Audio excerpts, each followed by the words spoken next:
الحمدللہ رب العالمین والصلاة والسلام علی محمد الامین فاعوذ باللہ من الشیطان الرجیم بسم اللہ الرحمن الرحیم۔ خواتین و حضرات، یہ آیت 169 ہے سورہ آل عمران کی، جس سے ہم قرآن مجید کا مطالعہ شروع کر رہے ہیں۔ اس سے پہلے یہ بات بیان ہوئی کہ جب احد کی جنگ برپا ہونے کو تھی، اس وقت بھی منافقین نے کچھ گفتگویں کیں، اور جب اس جنگ میں کچھ نقصان اٹھانا پڑا تو اس وقت بھی کچھ گفتگویں کیں۔ ان میں سے 2 گفتگوؤں کو اللہ تعالیٰ نے مثال کے طور پر پیش کر کے یہ کہا کہ یہ آئینہ ہے جس میں تم اپنے چہرے دیکھ سکتے ہو۔ یہ لوگ چونکہ ایمان کے مدعی تھے، مسلمانوں کی صف میں شامل رہنا چاہتے تھے، اور اس بات کے لیے ہمہ وقت کوشش کرتے رہتے تھے کہ ان کے ایمان کو تسلیم کیا جائے، ان کو الگ کرنا ضروری تھا۔ کیوں ضروری تھا؟ میں یہ عرض کر چکا ہوں کہ اصل میں تو سب لوگ قیامت میں الگ الگ ہوں گے، لیکن جب اللہ تعالیٰ اس دنیا میں رسولوں کو مبعوث کرتے ہیں تو ایک قیامت صغریٰ یہاں برپا ہوتی ہے، اس میں بھی اسی طریقے سے لوگ الگ الگ کیے جاتے ہیں۔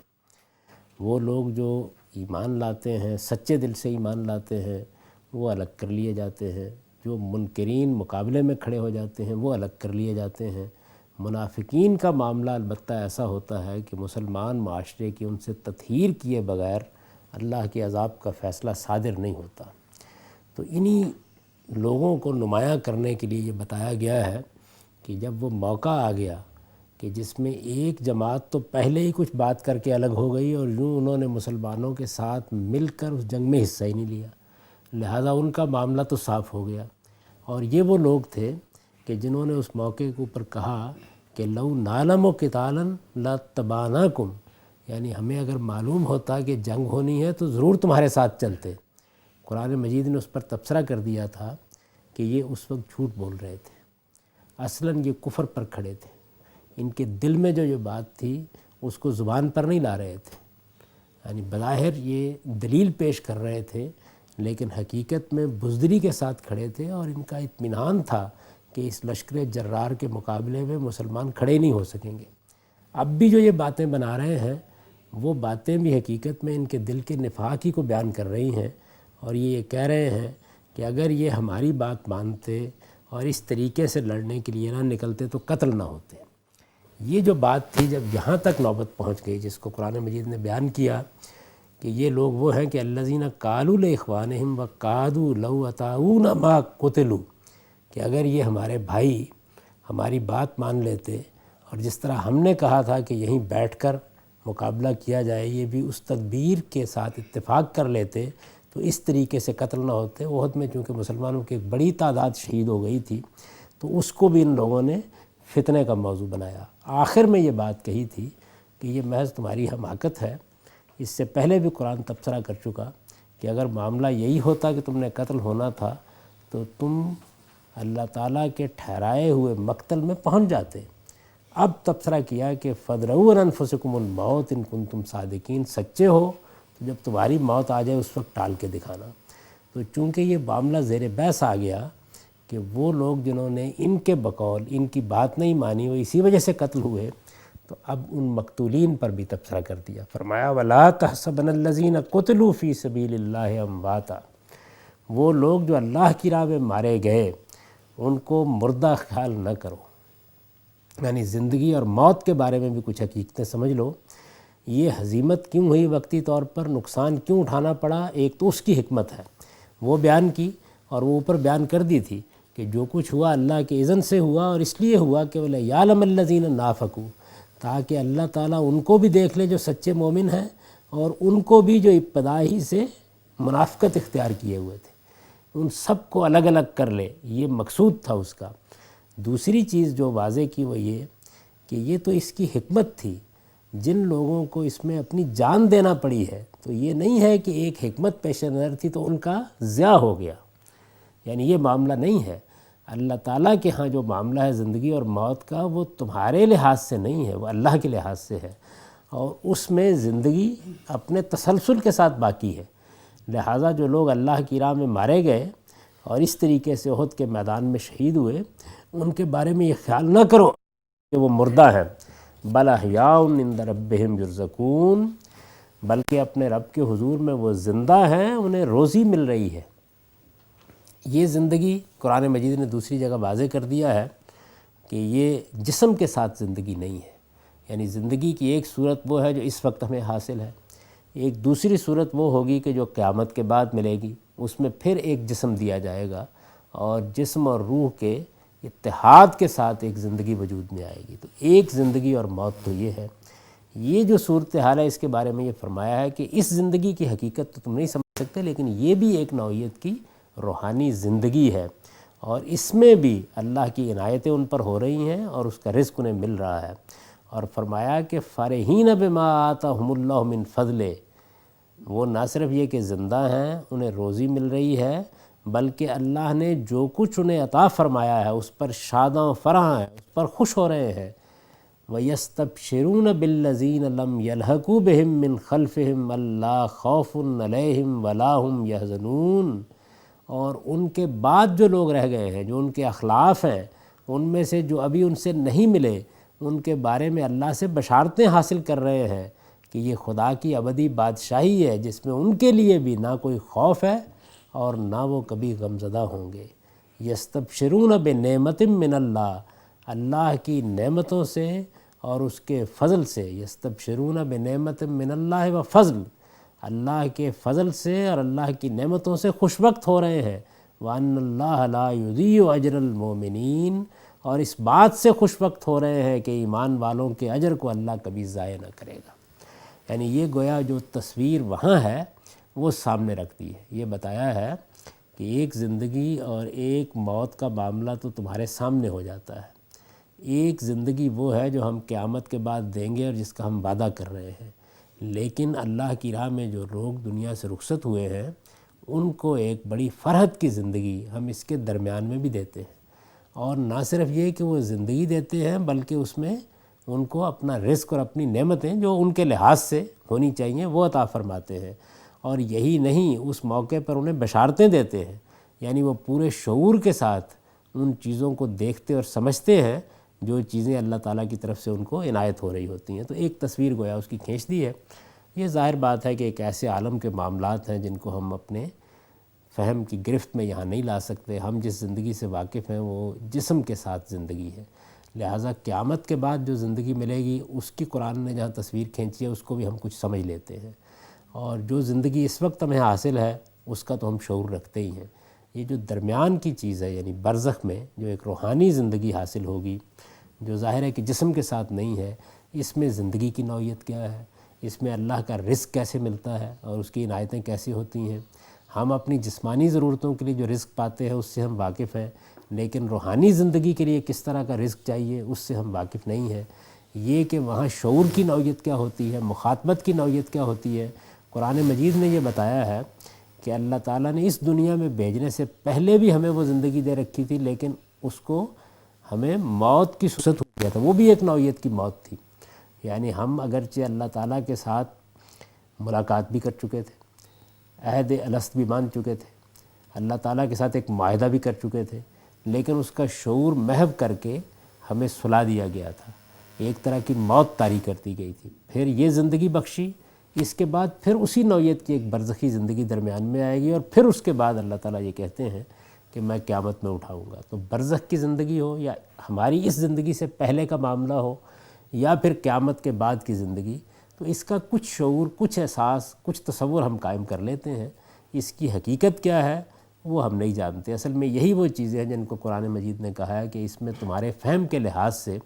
ایک تصویر تمہارے سامنے رکھی جاتی ہے، اور اس میں بھی متشابہات کا اسلوب اختیار کیا جاتا ہے، یعنی دنیا میں جو چیزیں تم سمجھتے ہو ان کے ساتھ تشبیہ دے کے تمہارے لیے کچھ نہ کچھ علم کا اہتمام کیا جاتا ہے، لیکن ان کی حقیقت کیا ہے یہ خدا ہی جانتا ہے۔ اور یہ بات سورہ آل عمران کے شروع میں واضح کر دی تھی، اور شاید اس لیے بھی واضح کر دی تھی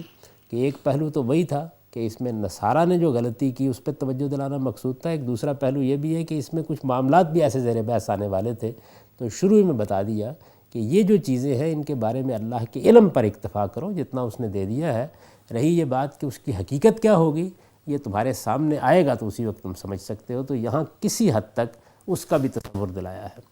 اور یہ بتایا ہے کہ اللہ تعالیٰ کی راہ میں جو لوگ مارے گئے ہیں یہ پروپیگنڈا کر رہے ہیں کہ دیکھو یہ قتل ہو گئے، یہ اگر ہماری بات پر عمل کرتے تو ایسا نہ ہوتا۔ تو یہ زندگی کو اسی دنیا میں دیکھ رہے ہیں، یہ نہ اس کے ماضی سے واقف ہیں نہ اس کے مستقبل سے واقف ہیں۔ تو انہیں یہ بتا دو کہ جو لوگ اللہ کی راہ میں مارے گئے ہیں ان کے ساتھ تو ہم یہ معاملہ بھی نہیں کر رہے کہ محض ان کو سلا دیں جیسے کہ سب لوگوں کے ساتھ کر رہے ہیں اور قیامت میں اٹھائیں۔ ہم نے ایک درمیان کی زندگی، ایک نوعیت کی روحانی زندگی ان کو دے دی ہے، اور اس زندگی میں یہ نعمتیں ہماری ان پر ہو رہی ہیں۔ اس میں خاص طور پر یہ ذکر کیا ہے کہ وہ اللہ کے فضل پر خوش وقت ہیں، اللہ تعالیٰ نے جو نعمتیں ان کو دی ہیں اس پر شادہ و فرحاں ہیں۔ جو لوگ ابھی ان کے ساتھ نہیں ملے، ان کے بعد میں آنے والے ہیں، ان کے بارے میں اللہ سے بشارتیں حاصل کر رہے ہیں۔ یعنی اس سے مراد صحابہ کرام میں سے وہ لوگ ہیں کہ جن کو احد میں تو شہادت کا منصب حاصل نہیں ہوا، لیکن بعد میں اللہ تعالیٰ کی راہ میں ان کو بھی جنگ کرنے کا موقع ملا۔ ان میں سے بعض شہید ہوئے، بعض اللہ کی راہ میں جدوجہد کرتے ہوئے دنیا سے رخصت ہوئے، لیکن انہوں نے چونکہ پیغمبر کی اطاعت اور فرمانبرداری کا حق ادا کر دیا تو اس لیے ان کے بارے میں وہ بشارتیں حاصل کر رہے ہیں۔ اور یہ بات بھی ان کو بتائی جا رہی ہے کہ اللہ ایمان والوں کے اجر کو کبھی ضائع نہیں کرے گا۔ وَأَنَّ اللَّهَ لَا يُضِيعُ أَجْرَ الْمُؤْمِنِينَ الَّذِينَ اسْتَجَابُوا لِلَّهِ وَالرَّسُولِ۔ یعنی وہ لوگ کون ہیں جن کے بارے میں بشارت حاصل کر رہے ہیں؟ ایک وہ لوگ ہیں کہ جو شہید ہو گئے، اللہ کے پاس چلے گئے۔ ایک وہ لوگ تھے کہ جو شہید تو نہیں ہوئے لیکن جس وقت چوٹ لگی، من بعد ما اصابہم الکر، یعنی ہزیمت اٹھانے کا موقع جب آ گیا، وہ چوٹ لگی، اس کے بعد جب ان کو اللہ اور اس کے رسول نے پکارا تو انہوں نے اس پکار پر لبیک کہی۔ یہ وہ لوگ ہیں، یعنی شہید تو نہیں ہوئے لیکن انہوں نے عزیمت کا، استقامت کا حق ادا کر دیا۔ الذین استجابوا للہ والرسول من بعد ما اصابہم الکر، ان لوگوں کے اجر کو جنہوں نے چوٹ کھانے کے بعد بھی اللہ اور اس کے رسول کی آواز پر لبیک کہی تھی۔ للذین احسنوا منہم، ان میں سے جنہوں نے خوبی کے کام کیے، واتقوا، اور وہ خدا سے ڈر کر زندگی بسر کرتے رہے۔ فرمایا اجر عظیم، للذین احسنوا منہم واتقوا اجر عظیم، ان کے لیے ایک بڑا اجر ہے جو ان کا انتظار کر رہا ہے۔ یعنی یہ قرآن مجید نے اب جتنا کچھ بھی پروپیگنڈا تھا منافقین کا، اس کے اثرات مٹا دیے۔ پہلے یہ بتایا ہے کہ اللہ کے پیغمبر کیا کرتے ہیں، پھر یہ بتایا ہے کہ ان کا رویہ کیا خیرخواہی کا ہوتا ہے، پھر یہ کہ اللہ کے پیغمبر کی بعثت سے تم پر اللہ کا کیا احسان ہوا ہے، وہ تمہیں دینے کیا آئے ہیں، ان کے دین کا مقصود کیا ہے، اور پھر یہ بھی بتا دیا کہ یہ جو تم کہہ رہے ہو کہ لوگ مارے گئے ہماری تدبیر پر انہیں عمل نہیں کیا، اللہ نے ان کے ساتھ کیا معاملہ کیا ہے، اور جنہوں نے بعد میں بھی استقامت کا ثبوت دیا ان کے ساتھ بھی اللہ کیا معاملہ کرنے والا ہے۔ تو اس طرح سے گویا وہ اثرات ختم کر دیے ہیں جو اس پروپیگنڈے سے مسلمانوں پر ہو سکتے تھے۔ فرمایا یہ جانتے ہو یہ کون لوگ تھے جنہوں نے اللہ اور اللہ کے پیغمبر کی بات پر لبیک کہی، چوٹ کھانے کے بعد لبیک کہی۔ یعنی تم تو چوٹ کھانے کے بعد بدگمانیوں میں مبتلا ہوئے اور طرح طرح کی باتیں بنانے لگے، لیکن انہوں نے اس موقع پر بھی جب اللہ اور اللہ کے پیغمبر نے بلایا تو اس آواز پر لبیک کہی۔ یہ اصل میں اس مہم کا ذکر ہے۔ رسالت میں آپ صلی اللہ علیہ وسلم نے مسلمانوں کو قریش کا تعاقب کرنے کے لیے بلایا تھا۔ یعنی جس وقت قریش پسپا ہو کر بھاگ کھڑے ہوئے ہیں تو اس کے بعد حضور نے کہا کہ تعاقب کرو۔ ہزیمت ایک طرح کی ہوئی تھی، تھوڑی سی چوٹ لگی تھی، ایک ایسی صورت تھی کہ جس میں لوگ بہت گھبرائے ہوئے تھے۔ اس میں جب اللہ کے پیغمبر نے یہ کہا کہ آؤ ہم ان کا تعاقب کرنا چاہتے ہیں، تو یہ آسان کام نہیں تھا کہ اس وقت لوگ آپ کی آواز پر لبیک کہتے، لیکن صحابہ کرام کی ایک بڑی جماعت اٹھ کھڑی ہوئی اور انہوں نے کہا کہ ہم جائیں گے۔ تاریخ کی سیرت کی کتابوں میں یہ بیان ہوا ہے کہ احد میں مسلمانوں کو جب تھوڑی سی ہزیمت اٹھانا پڑی اور قریش کی فوج واپس چلی گئی تو روحہ کے مقام پر پہنچنے کے بعد ابو سفیان کو اور اس کے ساتھیوں کو احساس ہوا کہ اس قدر جلد واپس ہونے میں انہوں نے سخت غلطی کی ہے۔ یعنی پہلے تو وہ بھاگ کھڑے ہوئے،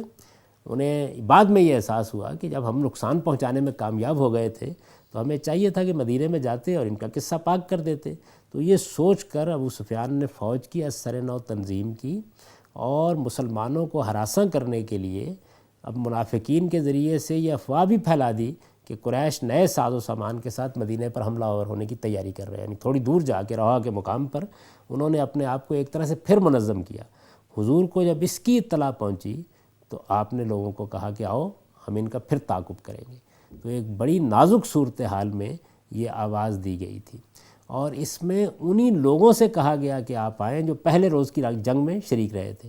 یعنی تاکہ منافقین کے لاس سے یہ لشکر پاک رہے۔ اور پھر حضور اپنے ساتھیوں کو لے کر نکلے اور آپ نے مدینے سے 8 میل کے فاصلے پر جا کر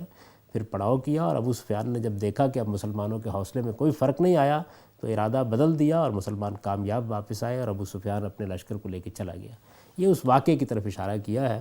تو فرمایا کہ اس موقع پر بھی جنہوں نے نبی کی آواز پر لبیک کہی تھی، اور اب یہ ارشاد فرمایا کہ یہ وہ لوگ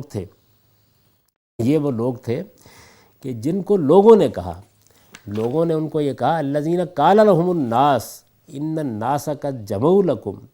یہ وہ ہیں کہ جنہیں لوگوں نے کہا کہ تمہارے خلاف تو بڑی قوت جمع ہو گئی ہے، فخشوہم،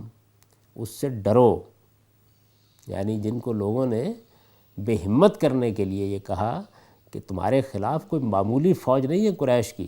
یہ تمہیں رون دے گی، اتنی بڑی طاقت کے مقابلے میں اٹھنے کی جسارت نہ کرو، بے تدبیری ہوگی، لہٰذا پیچھے ہٹ جاؤ اور ان سے ڈرو۔ فخشوہم ان الناس قد جمعوا لکم فخشوہم فزادہم ایمانا، تو فرمایا ان کا ایمان یہ سن کر اور بڑھ گیا،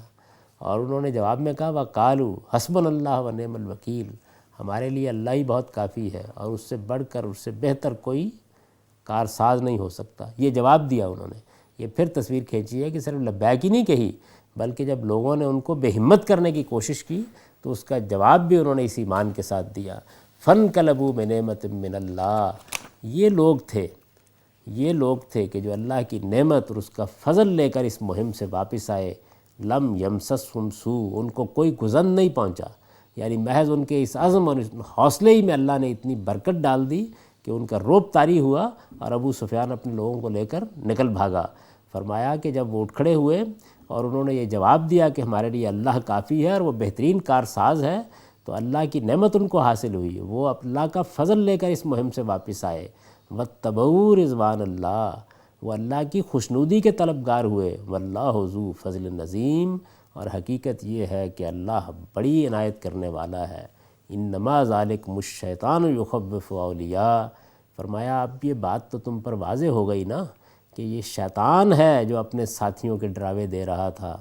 فلا تخافوہم، سو ان سے مت ڈرو، وخافونی، میں تمہارا پروردگار ہوں اگر تم سچے مومن ہو، ان کنتم مومنین، وخافونی، تو مجھ سے ڈرو۔ یعنی یہ فرمایا کہ یہ بات اس سارے معاملے سے واضح ہو گئی کہ اصل میں شیطان اس موقع کے اوپر بزدلی پیدا کر رہا تھا۔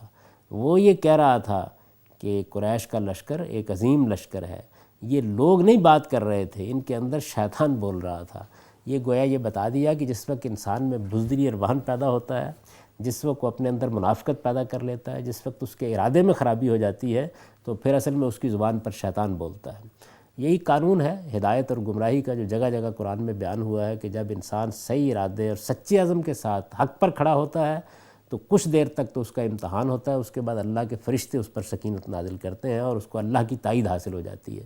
اور جب انسان بد ارادہ ہوتا ہے اور اللہ کی راہ میں خیانت کرتا ہے اور برے راستے پر چلتا ہے تو کچھ دیر تک اللہ مہلت دیتا ہے تاکہ وہ سنبھل جائے، پھر اس کے بعد اس کو شیطان کے حوالے کر دیا جاتا ہے۔ تو یہ بتا دیا کہ اصل میں جو لوگ اس موقع پر یہ کہہ رہے تھے کہ ایک جم غفیر، ایک بڑا لشکر تمہارے مقابلے میں کھڑا ہو گیا ہے،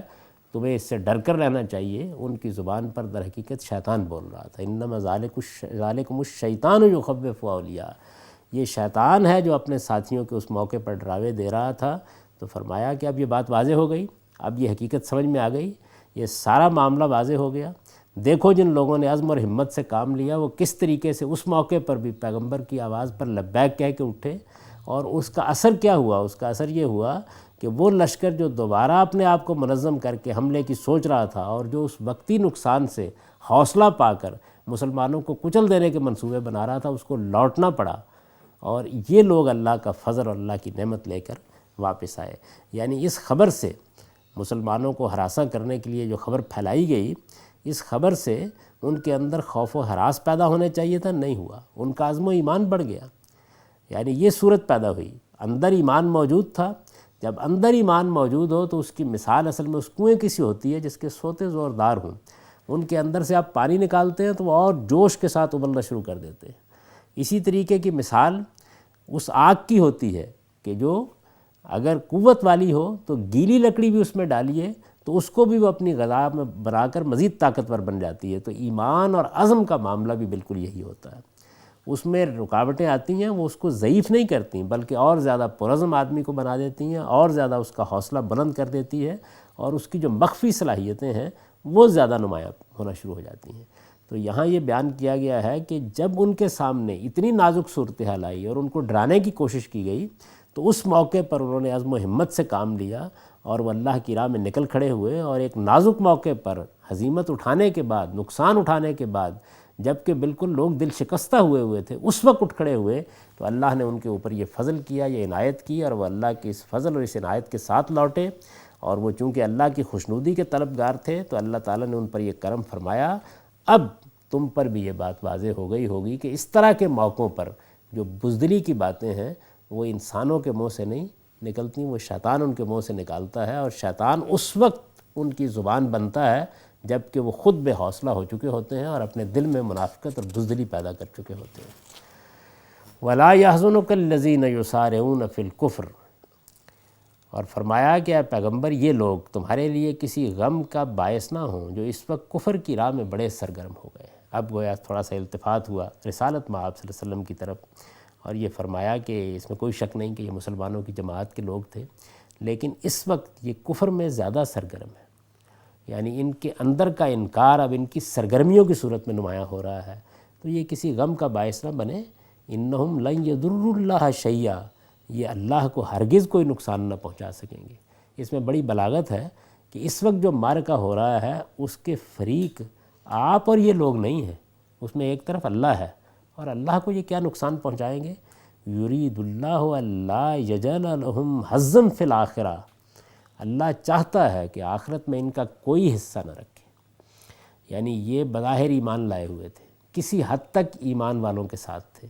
آخرت میں کچھ نہ کچھ حصہ پا لیتے اگر اس حد تک نہ رہتے۔ ان کے کفر کو بھی نمایاں کر دیا ہے، ان کے نفاق کو بھی نمایاں کر دیا ہے۔ دنیا میں تو جو ہونا ہے، اللہ تعالیٰ ان کے اس نفاق کے پیش نظر یہ نہیں چاہتا تھا کہ آخرت میں ان کا کوئی حصہ ہو۔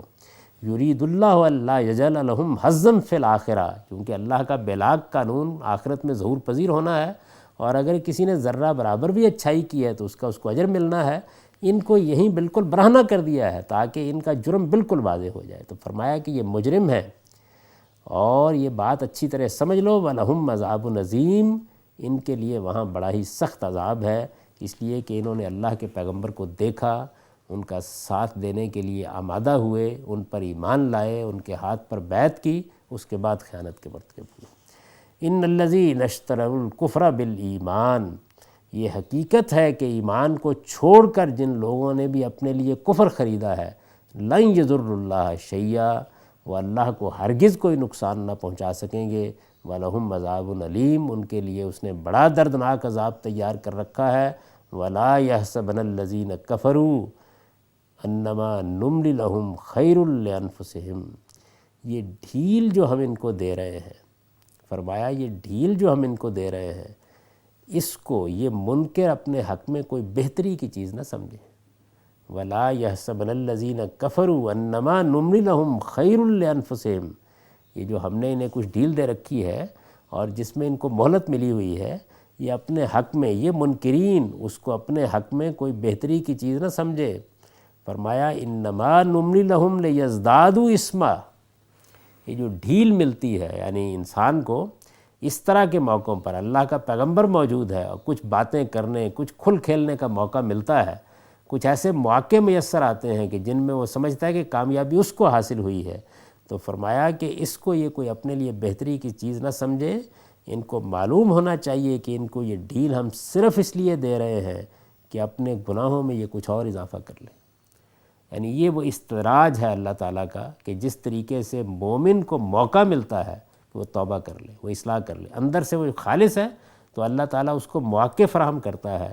زندگی میں بھی برکت دیتا ہے، اس کا موقع دیتا ہے کہ توبہ و اصلاح کر کے وہ صحیح راستے پر آ جائے۔ اندر سے آدمی اگر منافق ہے، اس کو ڈھیل مل رہی ہے، تو فرمایا اس سے مقصود یہ ہوتا ہے کہ اس کے نامہ اعمال میں کچھ اور سیاہی آ جائے، تو اس وجہ سے ہم ان کو دے رہے ہیں۔ اور فرمایا کہ اس کے بعد ان کو ہمارے پاس آنا ہے، وَلَهُمْ عَذَابٌ مُّهِينٌ، اور وہاں ایک سخت ذلیل کر دینے والی سزا ان کی منتظر ہے۔ تو منافقین کے کردار کے اوپر یہ تبصرہ کرنے کے بعد اب پھر ایک مرتبہ اسی مضمون کو لیا، اصل میں زیر بحث ہے کہ یہ چوٹ کیوں آئی، اللہ تعالیٰ نے یہ معاملہ کیوں ایسے کیا، اس کے اوپر جو سوال پیدا ہو رہا ہے اس کا جواب دیا جا رہا ہے۔ تو فرمایا کہ اس جنگ کے موقع پر جو آزمائش پیش آئی اس کو یہ سمجھ نہیں رہے، ان کو یہ بتاؤ کہ ما کان اللہ لیذر المؤمنین علی ما انتم علیہ۔ یہ مسئلہ اس وقت بہت پیچیدہ اس لیے ہو گیا کہ تمہارے اندر یہ لوگ موجود تھے، اور اللہ یہ ہرگز نہیں کر سکتا تھا کہ وہ جو صورتحال اس وقت موجود تھی تمام مسلمانوں کو اسی پر رہنے دیتا، یعنی منافقین بھی موجود، کمزور لوگ بھی موجود، اور صالحین بھی اور اخیار بھی موجود۔ تو یہ صورتحال اللہ تعالیٰ کے قانون کے مطابق موضوع نہیں تھی کہ اسی پر ان کو چھوڑ دیا جاتا، حتیٰ یمیز الخبیث من الطیب۔ اللہ یہ نہیں کر سکتا تھا کہ پاک کو ناپاک سے الگ کیے بغیر مسلمانوں کو اسی طرح چھوڑ دے، یہ نہیں ہو سکتا تھا۔ یعنی اللہ نے فیصلہ کر لیا تھا کہ اس موقع پر حقیقت کو واضح کرنا ہے، اور فرمایا کہ اس موقع پر تم پوچھ سکتے ہو کہ اللہ تعالیٰ یہ معاملہ آخر ان آزمائشوں سے گزار کر ہی کیوں کرتا ہے؟ وہ اپنے علم کی بنیاد پر بھی تو یہ کر سکتا تھا کہ جو منافق ہیں ان کو الگ کر دے، جو کمزور ہیں ان کو الگ کر دے۔ یہ سوال پیدا ہو سکتا ہے، اور ظاہر ہے کہ ان لوگوں نے کیا بھی ہوگا یہ سوال پیدا۔ تو فرمایا کہ اتمام حجت کے بعد اللہ تعالیٰ کی طرف سے جزا اور سزا کا جو فیصلہ اس وقت ان لوگوں کے لیے ہونے والا تھا، اس کے لیے انصاف کا تقاضا یہی تھا کہ لوگوں کو ایمان اور عمل کے لحاظ سے الگ کیا جائے، اور اللہ کا یہ طریقہ نہیں ہے وَمَا كَانَ اللَّهُ لِيُطْلِعَكُم مِّنَ الْغَيْبِ، اور اللہ کا یہ طریقہ نہیں ہے کہ تمہیں غیب پر مطلع کر دے اور ان کے دلوں کی حالت جان کر تم انہیں الگ الگ کر لو۔ یعنی ایک طریقہ یہ تھا کہ اللہ تعالیٰ اپنے علم کی بنیاد پر تمہیں یہ بتا دیتا کہ یہ منافقین ہیں، اور تم اپنی جماعت سے ان کو کاٹ دیتے۔ یہ اللہ کا طریقہ نہیں ہے، اس لیے کہ اس نے دنیا اتمام حجت کے لیے بنائی ہے، بات کو ہر لحاظ سے واضح ہونا چاہیے۔ تو آپ پیچھے سے اس آیت کو پڑھیے، پہلے یہ فرمایا کہ ما کان اللہ لیذر المؤمنین علی ما انتم علیہ۔ اس وقت جو دینونت اور جزا و سزا برپا ہے اس میں لوگوں کو ایک ہی حالت پر، ہم جو اس وقت دنیا میں جی رہے ہیں تو یہاں سب لوگ ملے ہوئے ہیں، آپ حتمی طور پر نہیں کہہ سکتے کون سچا صاحب ایمان ہے، کون منافقت پر ہے، کس کے عمل میں کیا خامی ہے، کس کی نیت کیا ہے، کس کا ارادہ ہے۔ تو اس موقع کے اوپر فرمایا کہ یہ تو ہو نہیں سکتا تھا، الگ الگ کرنا ضروری تھا، حتیٰ یمیز الخبیث من الطیب، خبیث اور طیب کو، پاک اور ناپاک کو الگ کیے بغیر معاملہ چھوڑا نہیں جا سکتا تھا۔ وَمَا كَانَ اللَّهُ لِيُطْلِعَكُم عَلَى الْغَيْبِ، اور اللہ کا یہ طریقہ نہیں ہے کہ تمہیں غیب پر مطلع کر دیتا اور تم دلوں کی حالت جان کے کہتے کہ یہ مومن ہے اور یہ منافق ہے۔ اللہ کا طریقہ کیا ہے؟ فرمایا اللہ کا طریقہ اس طرح کے موقعوں پر یہ ہے وَلَٰكِنَّ اللَّهَ يَجْتَبِي مِن رُّسُلِهِ مَن يَشَاءُ، اللہ اپنے رسولوں میں سے جس کو چاہتا ہے منتخب کر لیتا ہے، پھر ان کی جد و جہد میں ایسی آزمائش پیدا کرتا ہے کہ کھوٹے کھرے سب ایک دوسرے سے الگ ہو جاتے ہیں۔ یہ اللہ کا طریقہ ہے۔ چنانچہ فآمنوا باللہ ورسولہ، تو ایمان رکھو اللہ پر اور اس کے رسول پر، وَإِن تُؤْمِنُوا وَتَتَّقُوا فَلَكُمْ أَجْرٌ عَظِيمٌ، اور یہ بات سمجھ لو کہ اگر ایمان اور تقوی اختیار کرو گے فَلَكُمْ أَجْرٌ عَظِيمٌ، تو تمہارے لیے ایک بڑا اجر ہے جو تمہارا منتظر ہے۔ تو ارشاد فرمایا کہ یہ اللہ کا طریقہ ہے۔ اس طرح گویا ان تمام سوالوں کو لے لیا ہے جو کسی بھی زاویے سے پیدا ہو سکتے تھے، یعنی لوگ جس زاویے سے بھی بات کر سکتے تھے اس کو پھر ایک مرتبہ ذہن میں تازہ کر لیں۔ یعنی اعتراض یہاں سے پیدا ہوا ہے کہ یہ اللہ کے رسول ہیں، ان کے ساتھ مدد کا وعدہ کیا گیا ہے، ان کے بارے میں یہ اعلان کیا گیا کہ اللہ ان کی پشت پر ہے، یہ کیوں معاملہ پیش آیا؟ تو اس میں جتنے پہلو ہو سکتے تھے اور جس پہلو سے لوگ سوال کر سکتے تھے ان کا جواب دے دیا ہے، اور یہ جواب دینے کے بعد اب ان کو یہ بتایا جا رہا ہے کہ تم لوگوں نے اگر یہ روش نہ چھوڑی تو اس کے نتائج تمہارے حق میں کیا نکلیں گے، اور وہ نتائج کتنے غیر معمولی ہوں گے۔ اب ان آیات کا سادہ ترجمہ آپ سن لیجئے۔ ارشاد فرمایا ہے ان باتوں کی پرواہ نہ کرو اے پیغمبر، اور اس جنگ کے دوران میں جو لوگ اللہ کی راہ میں قتل ہوئے ہیں انہیں ہرگز مردہ خیال نہ کرو، وہ مردہ نہیں بلکہ اپنے پروردگار کے حضور میں زندہ ہے، انہیں روزی مل رہی ہے، اللہ نے جو کچھ اپنے فضل میں سے انہیں عطا فرمایا ہے اس پر شاداں و فرحاں۔ ان کے اخلاق میں سے جو لوگ ابھی ان سے نہیں ملے ان کے بارے میں بشارت حاصل کرتے ہوئے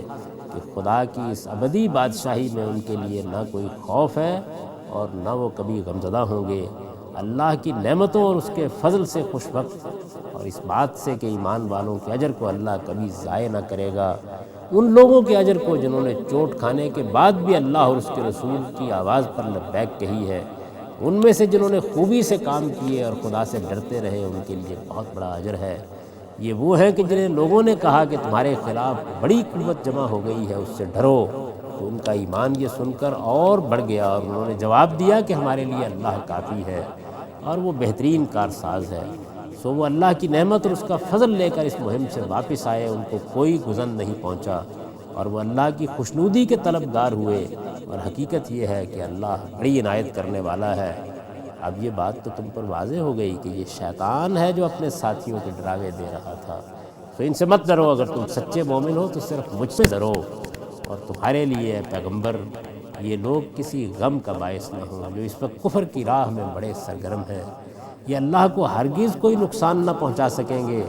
اللہ چاہتا ہے کہ آخرت میں ان کا کوئی حصہ نہ رکھے، یہ مجرم ہے اور ان کے لیے وہاں بڑا ہی سخت عذاب ہے۔ یہ حقیقت ہے کہ ایمان کو چھوڑ کر جن لوگوں نے بھی اپنے لیے کفر خریدا ہے، وہ اللہ کو ہرگز کوئی نقصان نہ پہنچا سکیں گے، اور ان کے لیے اس نے بڑا دردناک عذاب تیار کر رکھا ہے۔ یہ ڈھیل جو ہم ان کو دے رہے ہیں، اس کو یہ منکر اپنے حق میں کوئی بہتری کی چیز نہ سمجھیں۔ انہیں معلوم ہونا چاہیے کہ ان کو یہ ڈھیل ہم صرف اس لیے دے رہے ہیں کہ اپنے گناہوں میں یہ کچھ اور اضافہ کر لیں، اس کے بعد انہیں ہمارے ہی پاس آنا ہے، اور وہاں ایک سخت ذلیل کر دینے والی سزا ان کی منتظر ہے۔ اس جنگ کے موقع پر جو آزمائش پیش آئی ہے، یہ اس کو سمجھ نہیں رہے۔ انہیں بتاؤ کہ اللہ یہ نہیں کر سکتا تھا کہ پاک کو ناپاک سے الگ کیے بغیر مسلمانوں کو اسی طرح چھوڑ دے جس طرح تم تھے، اور نہ یہ اللہ کا طریقہ ہے کہ تمہیں غیب پر مطلع کر دے اور ان کے دلوں کی حالت جان کر تم انہیں الگ الگ کر لو، بلکہ اللہ کا طریقہ یہ ہے کہ اس کے لیے وہ اپنے رسولوں میں سے جس کو چاہتا ہے منتخب کر لیتا ہے، پھر ان کی جدوجہد میں ایسی آزمائش برپا کرتا ہے کہ کھوٹے اور کھرے سب ایک دوسرے سے الگ ہو جاتے ہیں۔ اس لیے اللہ اور اس کے رسول پر ایمان رکھو، اور جان لو کہ اگر تم ایمان اور تقوی اختیار کرو گے تو تمہارے لیے بہت بڑا اجر ہے۔ اقول قولی ھذا واستغفر اللہ لی ولکم ولسائر المؤمنین۔